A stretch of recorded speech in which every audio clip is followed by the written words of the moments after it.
말씀 읽고 시작할까요? 사도행전이군요. 길지 않아서 다 같이 우리가 읽도록 하겠습니다. 29절이죠. 29절부터 29절 맞나요? 네, 29절부터 30일. 시작.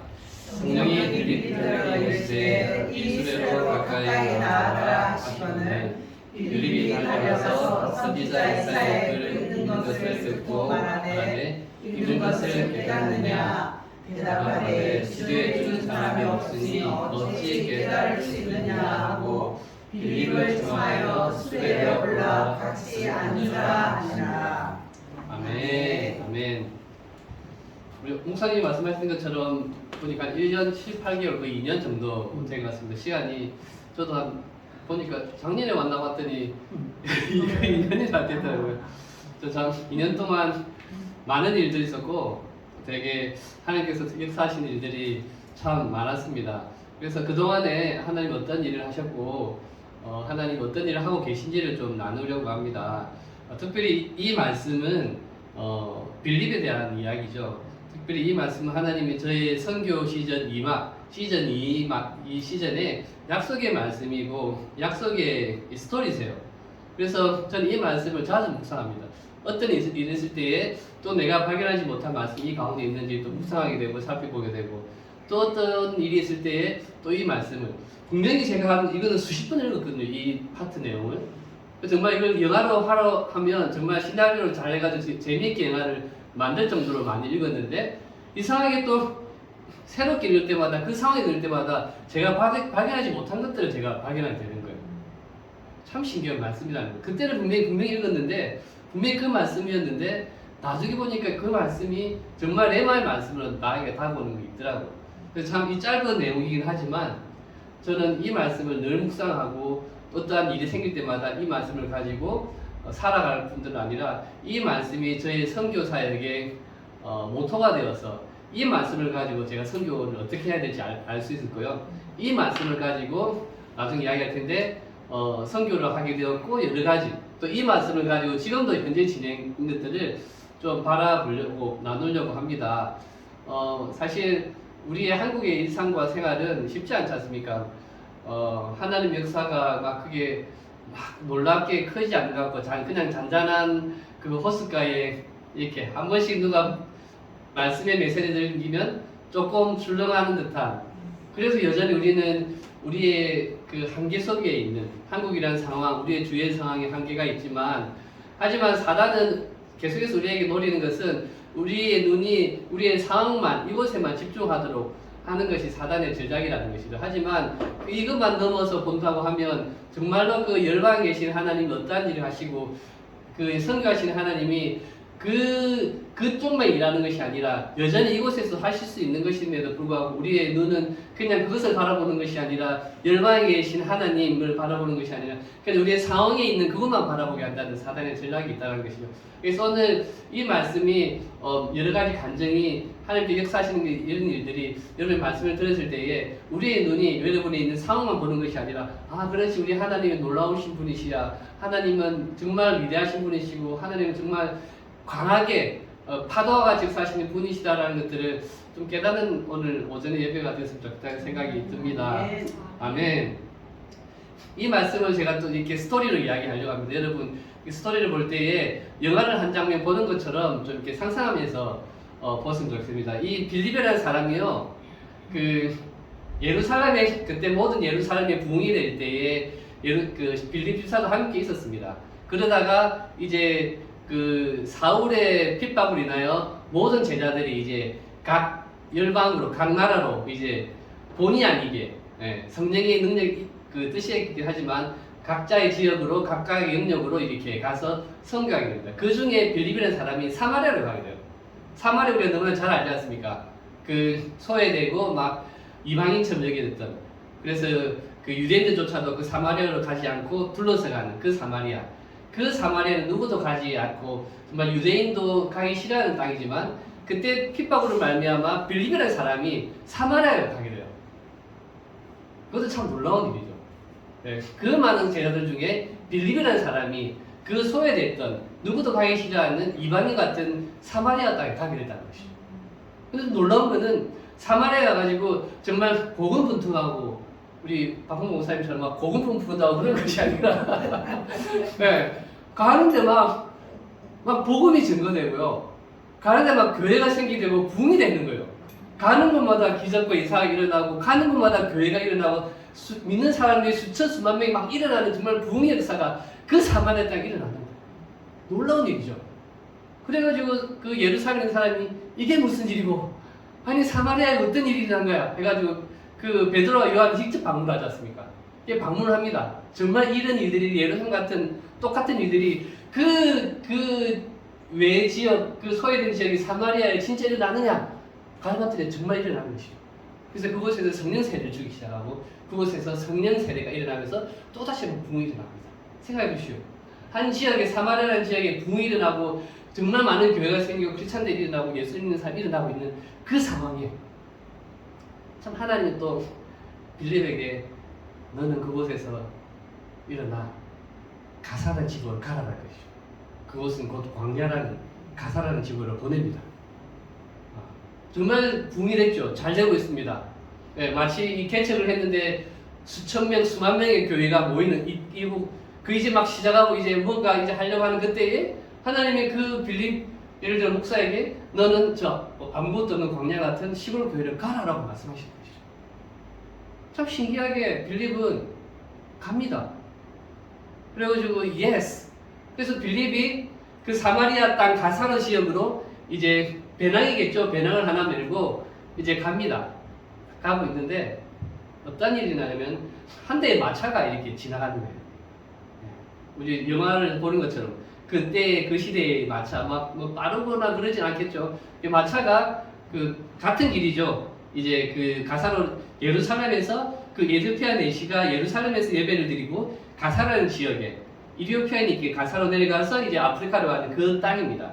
네, 그곳에는 요즘처럼 많은 길이 있는 것이 아니라 가는 길이 거의 비슷하겠죠. 똑같겠죠. 그 길로 이제 빌립은 하나님 말씀하시는 그 순종을 가지고 무언지 몰라요. 어떤 일을 해라라고 하나님께서 말씀하신 건 아니에요. 좀 구체적으로 네가 가면 누구를 만날 것이고 어떤 일을 할 것이야 라고 말씀하시는 것이 아니라 그냥 가라라고 하는 거예요. 참 하나님이 말씀하신 거 보면 아브라함도 그럼 그냥 가라. 그냥 가라라고 하는 거예요.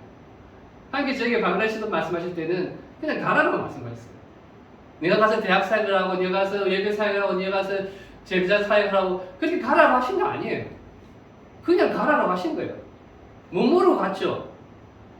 갔더니 정말 놀라운 엄청난 일이 일어났지 않습니까? 저희 시즌 1에 네, 또 많은 어려움들도 있었고 많은 죽을 고비도 넘기고 많은 일도 있었지만 네, 그곳에서 무엇이 하나님께서 말씀하셔서 가라고 했는지 그곳에 갔을 때 이야기되고 그곳에 어떤 일이 났을 때 하나님을 찬양하게 되고 미리 알았으면 내가 가지 않았으리라. 미리 알았으면 그 세 번의 댕기열과 그 강도 만나 죽을 뻔한 요단강을 거의 건널던 것 같다는 차 사고, 릭샤 사고, 시드 사고, 수술 그 많은 일들 내가 미리 알았다면 갔겠어요? 하나님 NO! 라고 했을 수 있습니다. 하지만 가라 했을 때의 그 순종하는 마음 그 하나님께서 되게 성령으로 말씀하실 때 그것을 yes 하고 반응했을 때에 그 나오서 일어나는 일들이 바로 천국과 같다는 것이죠. 조그마한 씨앗이 순종이라는 씨앗이 나중에는 큰 열매가 되고 정말 그 많은 그 청년들이 주님 앞에 돌아오는 일이 일어나지 않았습니까? 작은 그 씨앗과 같은 순종은 그래서 천국 같은 것이라고 생각합니다. 그래서 그 빌립에게도 뭔가 좀 있을 것인데라고 말씀하시는 게 아니라 그냥 가라라고. 조금 하나 소설 주는 것은 광야와 같은 것이라고 말씀합니다. 그것이 좀 더 천국 같고 이제 사마리아보다 더 큰 일이 있을 것이다 라는 것이 아니라 그것은 광야라는 곳이라고 하면서 가라라고 하시죠. 그 빌립의 발걸음은 어땠을까요? 어땠을까요? 저는 그 빌립의 마음을 이해할 수가 있습니다. 왜냐면요 하나님이 제게 방글레시를 가라고 했을 때 갔잖아요. 그리고 정말 저는 알 수 없었지만 그 수많은 민족과 그 청년들과 그 젊은 세대들이 하나님 앞에 돌아오고 하나님을 믿고 부흥이 되는 것도 제가 경험했거든요.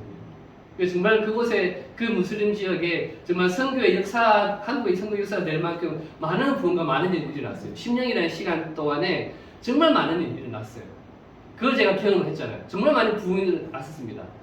네, 정말 한국으로 따지면 정말 수천 명의 그 교회가 나오는 그렇게 부흥을 했는데 하나님께서 그 부흥을 놔두고 하나님께서 조바로 남쪽 지역 조바로 가라고 제게 말씀하신 것이죠. 그래서 제가 있을 때 예 주님 제가 망설이지 않았어요. 제가 하나님께서 방글라데시 가라라고 했을 때에 순종에 갔던 것처럼 제가 하나님께서 말레이시아로 가라라고 했을 때에 순종하고 기쁨을 받을 수 있었던 이유가 무엇이냐면 내가 순종하고 나갔을 때에 어떤 일이 나는지 경험을 했기 때문입니다. 순종은 습관과 같은 거더라고요. 한두 번 순종하다 보니까 쉬워요. 잘 안 하고 버티기가 어려운데 안 그러고 그냥 에이 그래 이게 순종하는 게 100% 이게 내가 잘 되는 일이야 라고 마음을 먹고 결정하면 그 다음부터 순종은 너무 쉽더라고요. 그래서 하나님께서 가라고 했을 때에 오히려 두렵고 어려운 떨리는 마음이 아니라 이제는 그 가사에서 그 조업안에서 어떤 일이 일어날까라는 그 기대감이 있는 것이죠.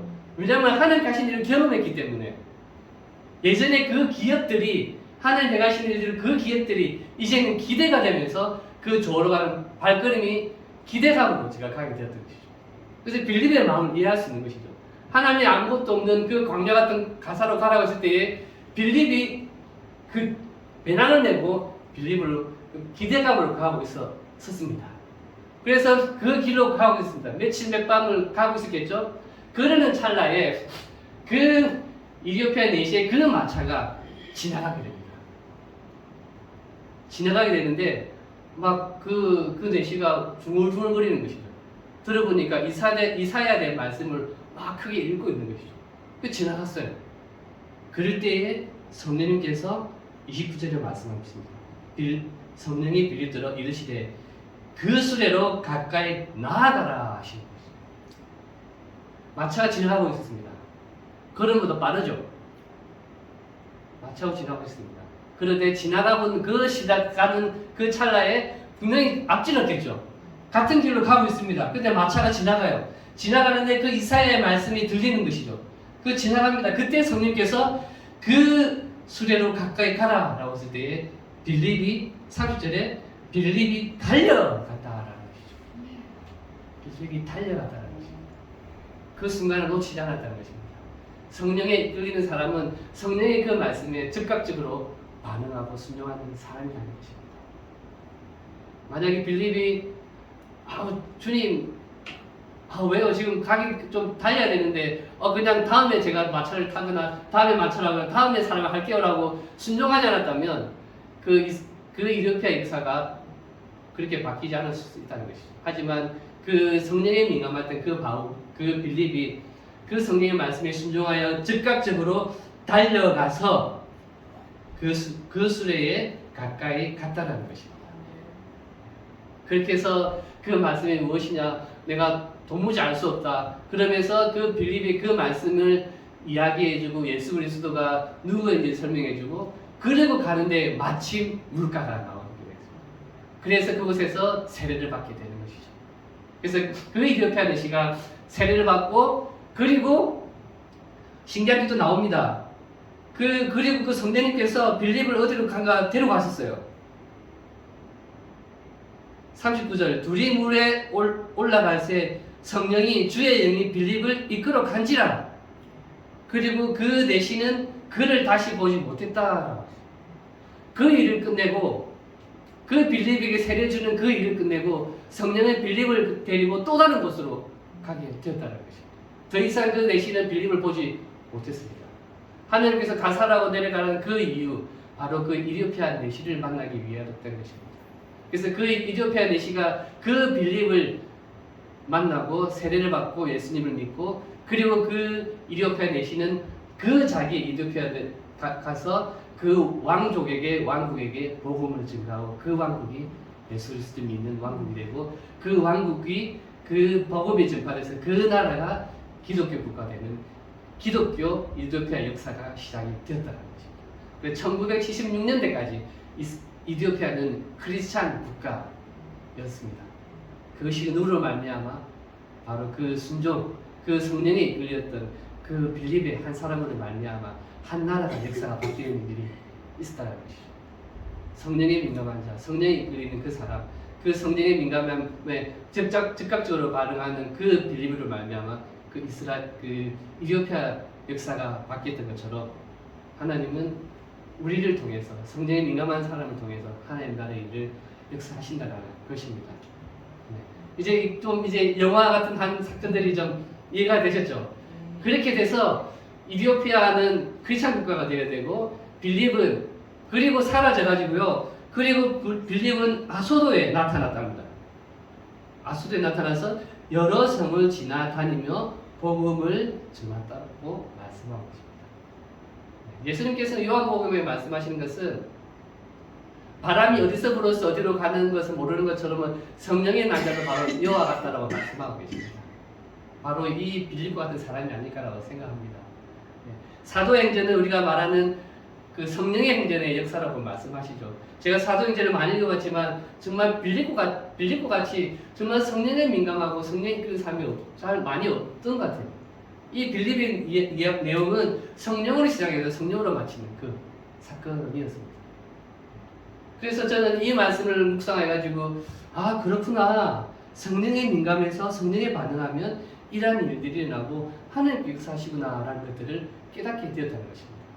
제가 2019년도에 이제 말레이시아 갔는데 코로나가 터졌지 않습니까? 코로나가 터지고 이제 끝날 쯤 돼서 22년도에 이제 코로나 다 끝나고 이제 사역을 해보겠다라고 이제 마음을 먹고 기도하고 생각하는 가운데에 이제 사역을 시작하면 보통 우리 예수는 와행은 DTS부터 시작을 합니다.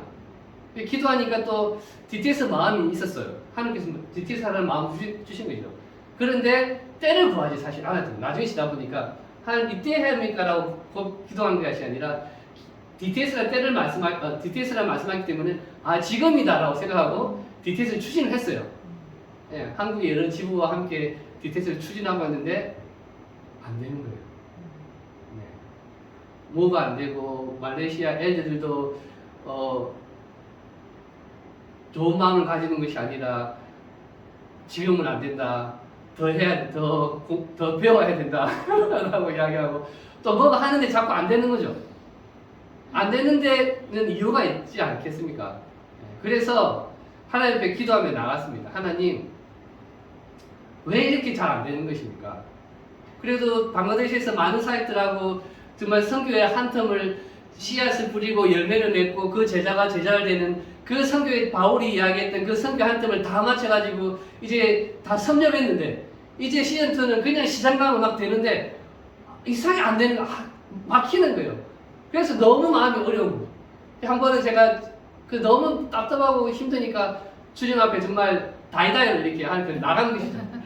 아, 왜?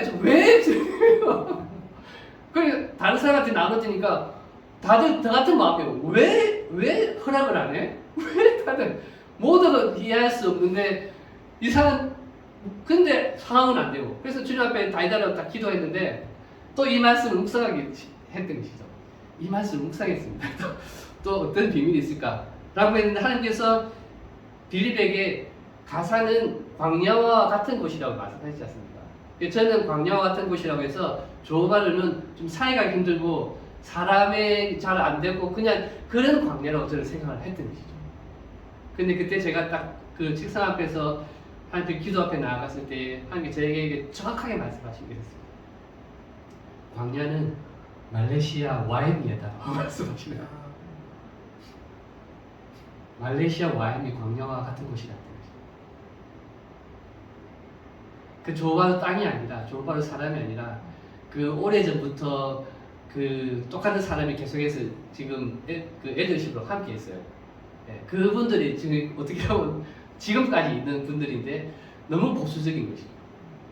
너무 보수적이고 사람들을 새로운 사람을 웰컴하지 않고 여러 가지 내용들이 이야기가 있는데 하나님께서 그 말레이시아 와임이 광야라는 이야기를 하니까 그때서야 모든 것이 어려웠던 게 확 풀리는 것이죠. 그래서 안 됐고 그래서 어려웠고 그래서 잘 안 되는구나 이야기 되면서 이곳이 광야구나. 그럼 이 광야로서 기도해야 되겠다는 마음이 생기면서 모든 어려움이 이제 사라지고 그때부터 평안함이 확 들어오는 것이. 그래, 광야면 이럴 수 있지. 광야는 이런 거야. 라는 것이 이해가 되면서 그러면서 다시 한번 기도하기 시작했습니다. 하나님, 그러면 이제 무엇을 해야 되겠습니까? 하나님께서 바로 저에게 정말 클리어하게 말씀하시겠습니다. 이곳에 현지 땅에 뿌리를 내려라 라고 말씀하셨습니다. DTS가 아닌 뿌리를 내려라. 그것이 바로 센터, 미션 센터를 세우라는 말씀이었습니다. 저는 하나님께 DTS를 말씀하셨지만 그때가 아니었다는 것이죠. 그래서 적극적으로 저는 반응해서 순종해서 하나님, 그럼 이제 센터를 제가 이곳에서 짓기로 결정하고 이제 센터를 막 시작하겠습니다라고 이제 기도했습니다.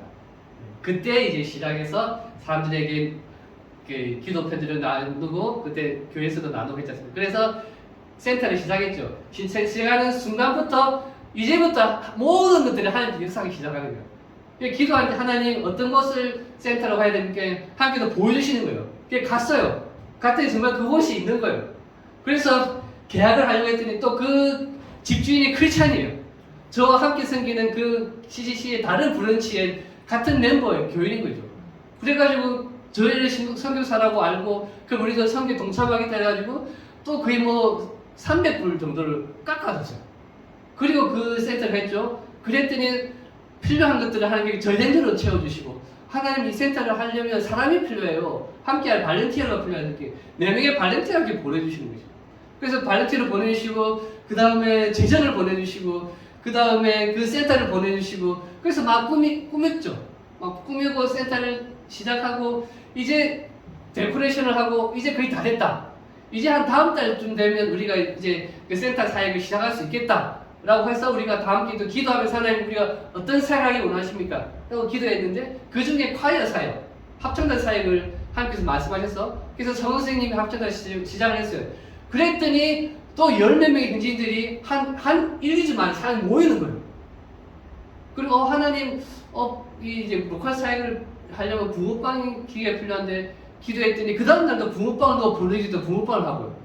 그리고 또 한 번은 이제 한국 사회, 한국의 문화가 굉장히 이제 사람들이 좋아하니까 한류가 있으니까 하나님, 한국 이제 음식을 좀 해서 사람들에게 하스피로 섬겨주고 또 이것을 사용하면 되겠다니까 어떤 중국에 있는 그 5성급 한국의 힐튼 호텔에서 그 일했던 그 5스타 그 요리사님이 그 저희 센터 근처에 이사를 오셔가지고 또 저희 센터 오게 된 거예요. 그럼 우리가 내가 섬기겠다고 하고, 기도하는 순간, 그리고 뭐가 필요한 순간마다 하나님께 채워주기 시작하는 거예요. 기도만 하면, 아니, 기도도 안 했어요. 필요한데? 그러니까 그래서 보내주시고.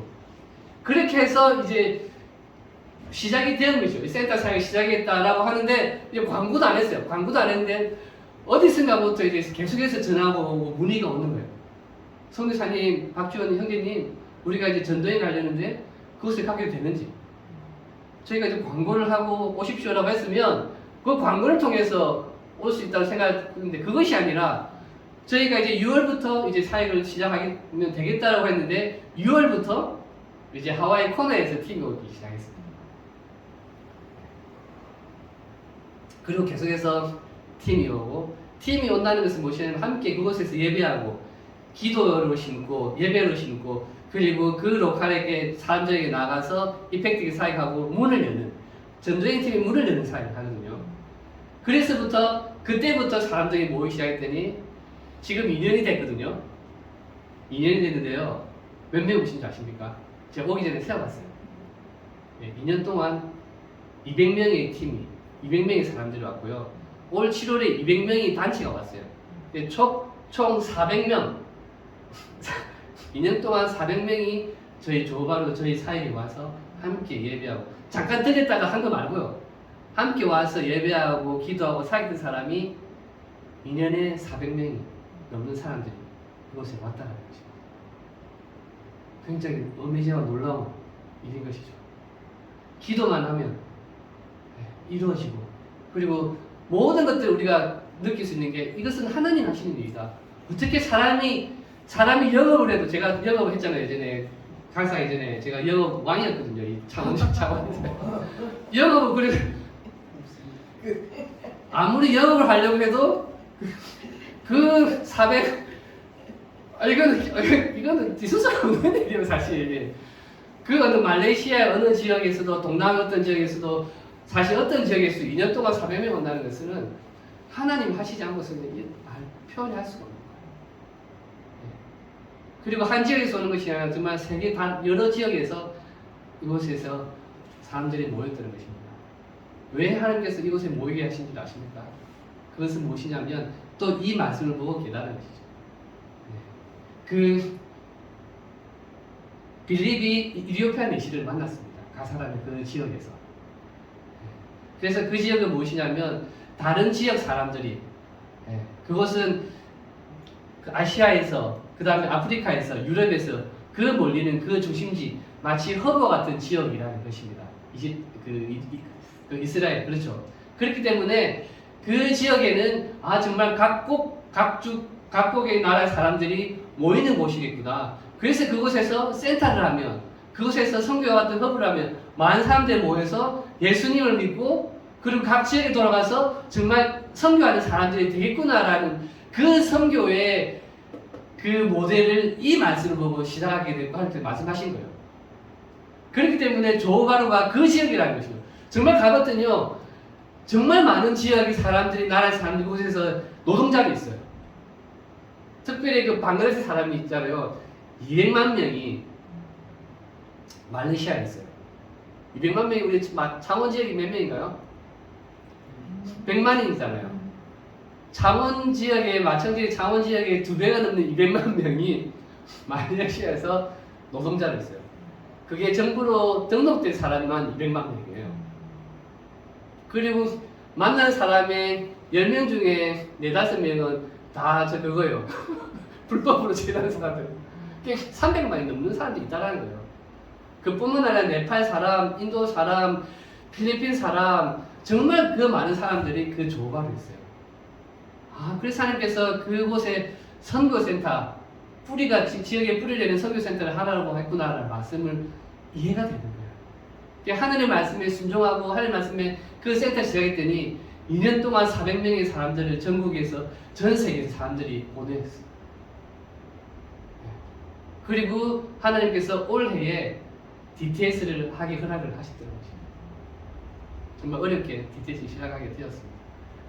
그래서 기도함으로써 DTS 시작했는데 14명의 학생이 한국에서, 네팔에서, 방글라데시에서, 그리고 스태프들은 그 싱가포르에서도 오고 한 네 나라의 사람들이 함께 모여서 총 22명이 그곳에서 우리가 DTS를 시작하게 되었습니다. 네팔에서도 오고요, 방글라데시에서도 오고, 한국에서도 오고, 그곳에서 마치 선교 허브 같은 곳이 그곳에서 시작이 되었던 것이죠. 그래서 그 DTS 잘 끝났습니다. 나중에 비디오 하나 볼 거거든요. 어떻게 했는지. 또 그 사람들이 네팔로 갔고요, 방글라데시도 갔고요. 또 그곳에서 저희가 그 이름이 VDTS, 비전 DTS입니다. 모든 학생이 비전을 받았어요, 거기서. 그래서 어떤 사람은 아프리카를 가기로 헌신하고요, 어떤 사람은 또 선교사가 되기로 헌신하고, 어떤 사람은 이제 다시 한국으로 돌아가고, 각각의 각 사람의, 어떤 사람은 네팔로 돌아와서 사역하고 있고, 정말 그 하나님의 비전을 받고 각 나라에 돌아가게 되었다는 것이죠. 하나님께서 말씀하셨던 그 이디오피아 내시 같은 사람들이 그 조바를 있을 것이다, 만날 것이다 라고 하나님께서 말씀하신 거예요. 참 놀라운 일이죠. 그 중에 또 하나의 또 에피소드가 있습니다. 그 제 제자, 방글라데시에 제가 그 2학년 했던 그 제자가 있습니다. 그 리더가 또 아이식년이었어요, 올해. 근데 저희 DTS 한다고 그 아이식년 때 저희 와서 도와줬어요. 제 제자 2명이 도와줬거든요. 그래서 정말 그래서 좀 쉽게 잘하는 제자니까 와서 이렇게 리더십으로 잘 도와줬습니다. 그런데 그 친구가, 그 고등학교 친구가 있는데 그 친구가 호주로 이민을 갔어요. 무슬림이에요. 호주로 갔는데 그 친구가 그 조바를 온다니까 또 가깝거든요. 그래서 놀러 온다는 거예요. 그래서 그 친구가 놀러 왔어요. 놀러 와가지고 이야기하다 보는데 마음이 열려 있는 거예요. 자기는 무슬림인데 그 알라를 믿지 않는 거죠. 근데 그 마음이 어려움이 있고 여러 가지를 해봤지만 내가 평안함을 찾았고 계속 나의 평안함을 찾고 싶다고 계속해서 이야기하는 거죠. 그래서 하나님께서 그 자매에게 복음을 증거하고 영접 기도를 마음을 주신 거예요. 그리고 그때 마침 그 강사가 누구였냐면 네팔에서 십몇 년 사이였던 강사님 오셨어요. 그 서남아시아 그 사람들 잘 아는 사람이고. 그리고 저랑 또 이야기하면서 그러면 너 예수님을 믿어야 된다. 그래야 너 평안함이 오고 무엇을 해든지. 그러면서 복음을 제시하고 증거하고 그리고 그 또 자매가 또 그 강사님에게 또 상담했죠. 그 강사님도 선교사니까 그게 또 복음을 또 제시한 거죠. 그렇게 해서 나중에 또 이야기하면서 그날 저희가 저녁에 하루에 2번, 일주일에 2번 밤 기도가 있어요. 그때 자매에게 이야기, 복음을 제시하면서 이제 저녁에 함께 기도하러 가지 않을래? 너를 위해서 우리가 모두가 너를 위해서 기도해 주겠다라고 하니까 그 자매가 오케이 하더라고요. 그래서 그 밤에 이제 기도의 시간을 갖습니다. 그리고 찬양 하나 하고 그 자매에게 이제 초청했죠. 그래서 지금 내가 영접 기도를 할 텐데 네가 나를 따라할 수 있겠냐? 네가 믿음을 고백할 수 있냐라고 한 거죠.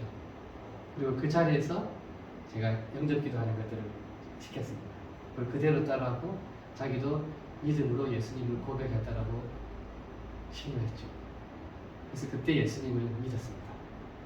그리고 그때 이제 완전 난리가 났죠. 파티가 되었어요. 밤인데 그때 막 소리 지르면 안 되는데 우리가 정말 파티처럼 난리가 난 거죠. 춤추고 막 난리가 나고 그리고 여기서 끝나면 안 된다 해가지고 밤에 또 밖에 나가가지고 또 아이스크림 먹으면서 파티하고 그 자매를 했어요. 그래서 그 자매가 예수님을 영접하고 다시 호주로 돌아갔습니다. 이 옆에 내시한테 일들이 일어나고 있는 것이죠. 네. 그 자매에게 지금 한 번씩 연락하는데 얼마 전에 그 작년에 무엇이 있었냐면 그 희생제사, 그 소 죽이는 거 하는 희생제사가 무슬림들이 있는데 연락이 와가지고 나 이제 크리스찬인데 이거 지켜야 되는지 모르겠네. 또 그 이야기를 하는 거예요. 예. 그리고 아무튼 굉장히 이제 궁금한 게 많아.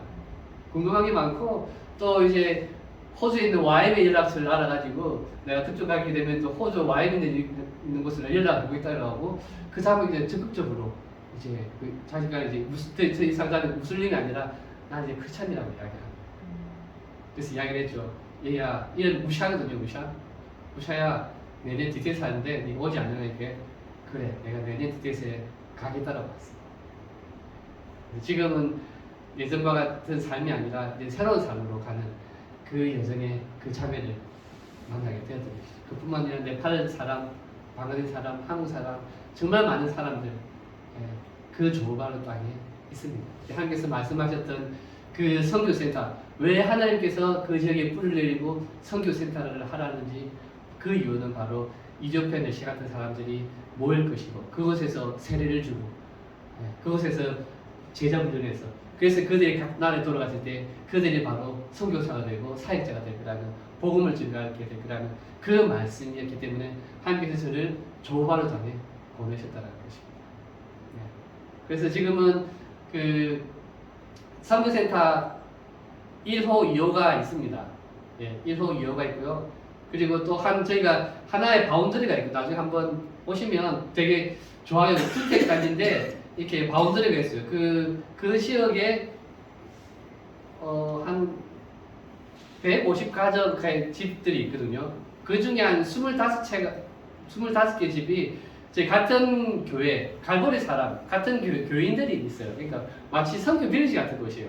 그래서 예배하고 뭐하다 정말 컴플레인도 안 해요. 정말 안전한 곳이에요. 또 그 중에 또 집이 또 하나가 2채가 있는데 그 2채가 연결이 돼 있어요. 보니까 한 10년 정도 넘게 비어 있는 것 같아요. 그래서 문을 열려 있거든요. 그쪽이 이제 판다라고 이렇게 이름만 적혀 있지. 갔더니 거의 뭐 주라기 공원처럼 막 허물어져 가고 저희 선교센터 2호 선교센터 갈 때도 한 5년 왔을 때는 정말 다 흐름하고 무너진 곳을 저희가 다 보수해가지고 들어간 거거든요. 근데 그 3호는 더 심해요. 그 3호가 있는데 집이 2개가 연결되어서 한 50명이 넘게 앉을 수 있는 굉장히 큰, 만약에 이곳을 저희가 3호 센터 간다면 스쿨이 2~3개가 돌아가고 한 50명이 함께 공동생활을 할 수 있는 그러한 곳이 되겠더라고요.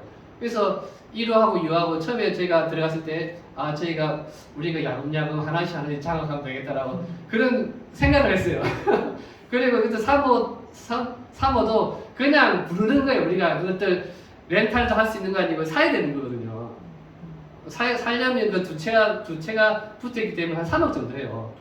네, 집 하나 1억 5천 정도 하는데 두 채이기 때문에 한 3억 정도 하고 리모델링 하는 게 아니라 이거는 다 이제 고쳐야 돼요. 그러니까 또 한 3, 4억이 되겠죠. 이거는 살 수밖에 없는 거예요. 그런데 비어 있으니까 10몇 년 비어 있으니까 누가 쓰지도 않잖아요. 이거 색도 안 나고 누가 사서 할 필요도 없는 거죠. 차라리 그 돈으로 요즘에 새집 교수진 새집 사지 누가 그 옛날 집을 사가 하겠어요. 그러면 우리가 사놓으면 좋겠다.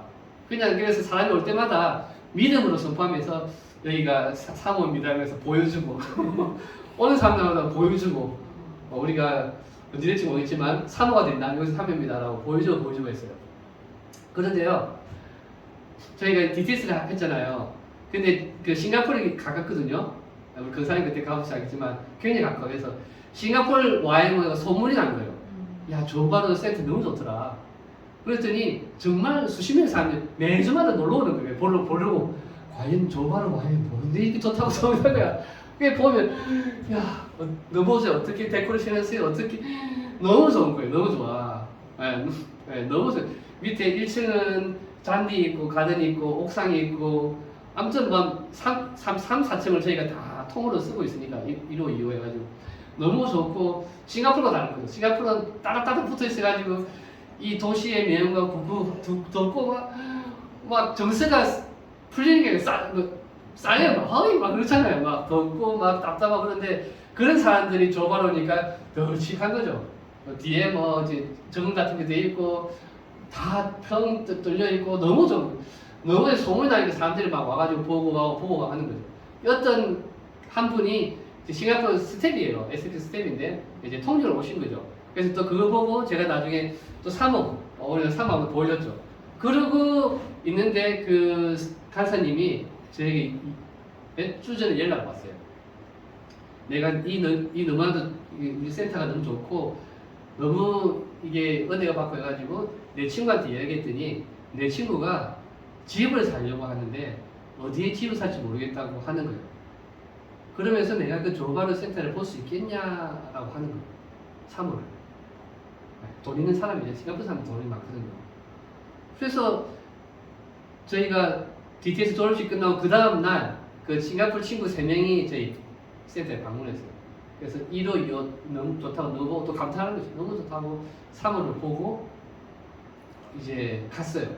갔는데 그분이 왜 봤냐면 자기가 집을 살 걸 보고 있는데 만약에 내가 이것을 사면 내가 사고 당신네들이 관리해 줄 수 있냐? 내가 너희들에게 그 렌트를 주겠다라고 하는 거예요.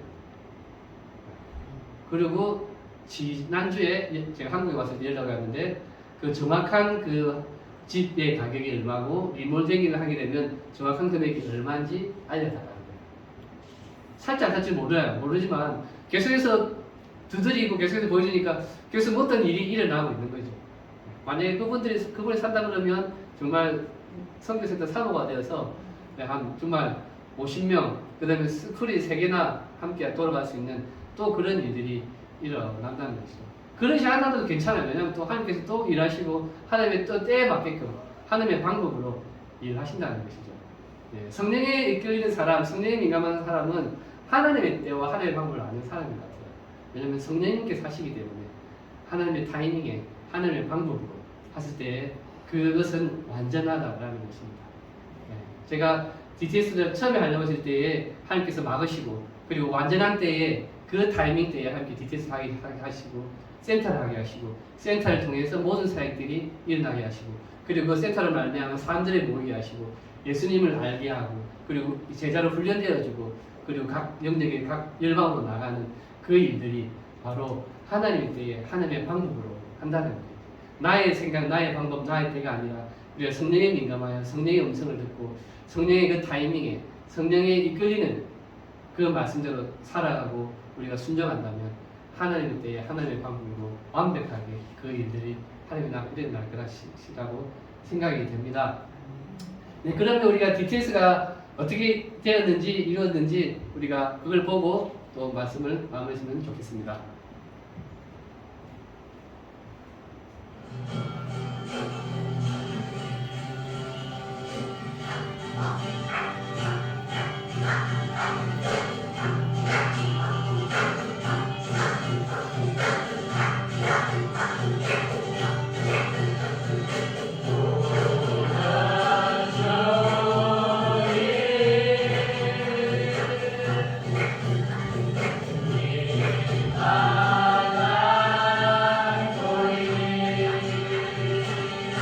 대사루라는 조각을 받아야지, 그죠?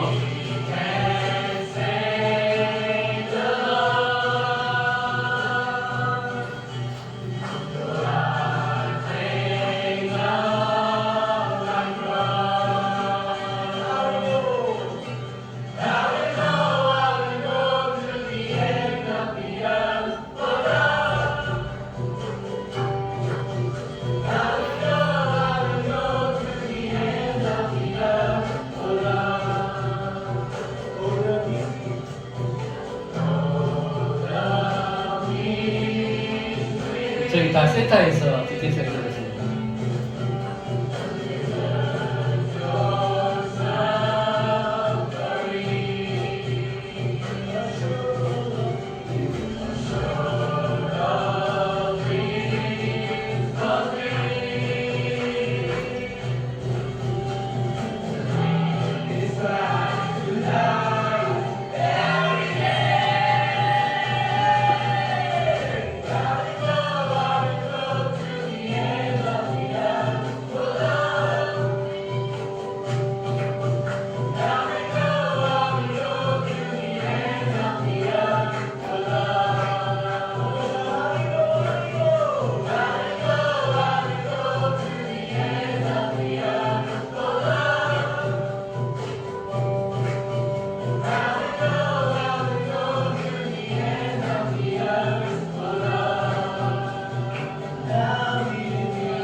네, 저희 가든입니다.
너는 복음을 전파하라. 때를 얻든지 못 얻든지.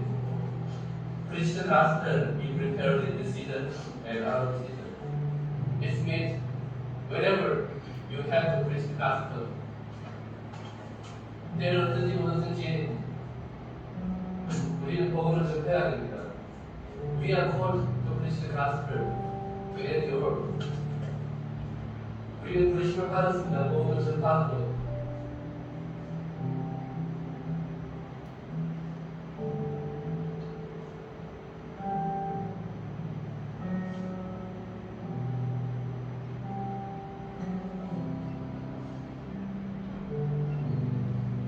Preach the word, be prepared in season and out of season.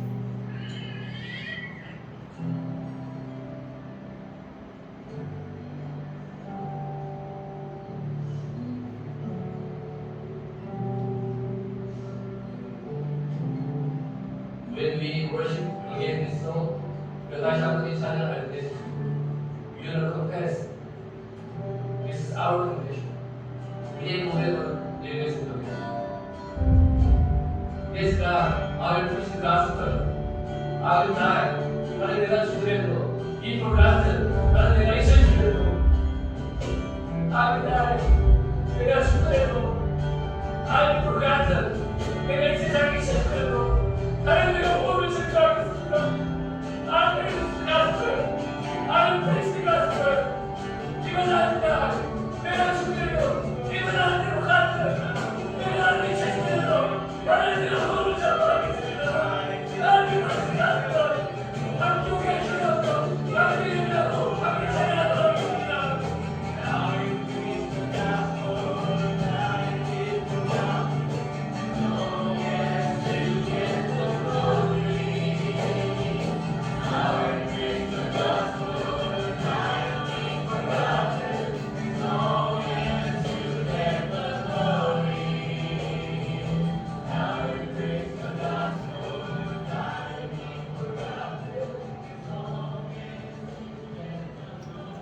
네, 아멘. 네, 이렇게 5개월 동안의 제자 훈련이 또 주님 은혜로 잘 마치게 되었습니다. 여러 사역을 많이 해본 결과 결국은 복음이더라고요.